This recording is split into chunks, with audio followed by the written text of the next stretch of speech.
일본의 반도체 부품 수출 규제로 한국 경제가 위기라고 합니다. 자유한국당은 곧 나라가 망할 것처럼 정부를 흔들고 조선일보는 마치 일본신문처럼 철저히 아베 정권을 옹호하고 있습니다. 이에 대항해 우리나라 국민들은 일본 제품 불매운동을 벌이고 일본으로 여행을 가지 않고 있습니다. 인터넷 커뮤니티에는 위기를 이겨낸 방안으로 올림픽 양궁살의 게시글이 올라왔고 많은 호응을 얻었습니다. 1996년 애틀랜타 올림픽을 앞두고 미국 호이트사에서는 성능이 우수한 신제품화를 한국 선수단에게 판매하지 않겠다고 통보합니다. 한국 양궁팀이 매번 대회에서 좋은 성적을 거두자 자국인 미국인 선수에게만 좋은 화를 공급해 금메달을 따겠다는 아주 비열한 꼼수였습니다. 여자 양궁은 야마하 제품을 사용했기에 문제가 없었지만 남자 양궁은 호이트화를 가지고 올림픽을 대비했던 탓에 큰 충격에 빠졌습니다.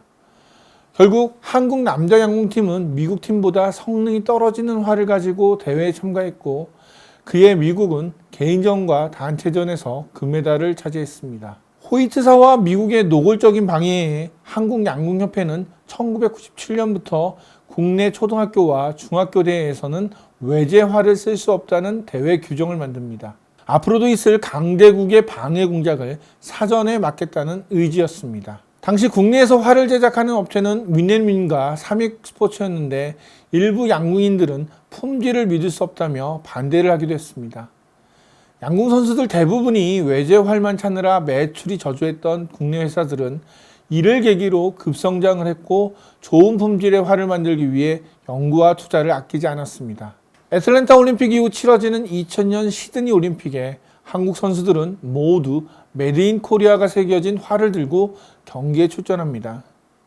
한국 선수들은 국산화를 가지고 개인전, 단체전 금메달을 석권합니다. 시드니 올림픽 이후 국산화는 가격은 저렴하지만 품질이 우수하다는 평을 받기 시작합니다. 그리고 2008년 베이징 올림픽에 출전한 양궁 선수 128명 중 무려 50명 이상이 한국 삼익스포츠와 윈앤윈의 활을 들고 경기에 출전하는 놀라운 성과를 보입니다. 우리가 아는 이야기는 여기까지입니다. 그런데 베이징 올림픽 이후 위기를 느낀 호이트사는 각 나라 선수들에게 막대한 포상금을 내걸면서 물량 공세에 나섰고 삼익스포츠는 금융위기와 일본 대지진의 여파를 견뎌내지 못하고 2015년 결국 파산합니다. 삼익과 더불어 국산화를 만들었던 회사가 있습니다. 윈앤윈입니다. 호이트와 야마하, 삼익스포츠에 비해 생산성이 떨어졌던 윈앤윈은 야마하가 수익성 악화로 양궁 시장에서 철수하자 생산시설을 아예 인수해버렸습니다. 윈앤윈은 좋은 장비를 만들기 위해 과감한 투자와 연구를 이어갔고 소재 개발에도 집중했습니다. 기술자와 AS팀을 모두 양궁 선수 출신으로 고용해 선수들이 믿고 찾는 활을 만들어갔습니다. 윈앤윈은 미국 호이트와 일본 야마하를 제치고 양궁 시장 매출 세계 1위 기업이 됐습니다. 양궁대회 상위 입상자들 대부분이 윈앤윈의 활로 메달을 따고 있습니다. 비록 삼익의 활은 사라졌지만 또 다른 한국 기업은 여전히 기술력으로 세계 정상급 활을 만들고 있는 것입니다. 해봤자 우리는 일본에 이길 수 없어. 그러니 일본에 바짝 엎드려 해. 이런 식으로 일본에 굴복한다고 한일 관계가 좋아질까요? 한국 경제 위기론을 통해 공포 마케팅을 하는 자유한국당은 정부의 부품 산업 지원을 거부했습니다.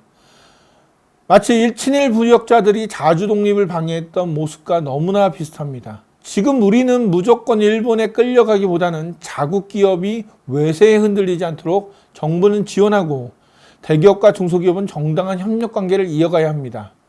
국회는 이런 정부의 지원을 법안 제정과 예산 등으로 뒷받침해야 합니다. 물론 이런 정책을 한다고 모든 기업이 성공할 수는 없습니다. 하지만 이 위기를 이겨낸다면 지금보다 더 나은 대한민국이 될 것입니다.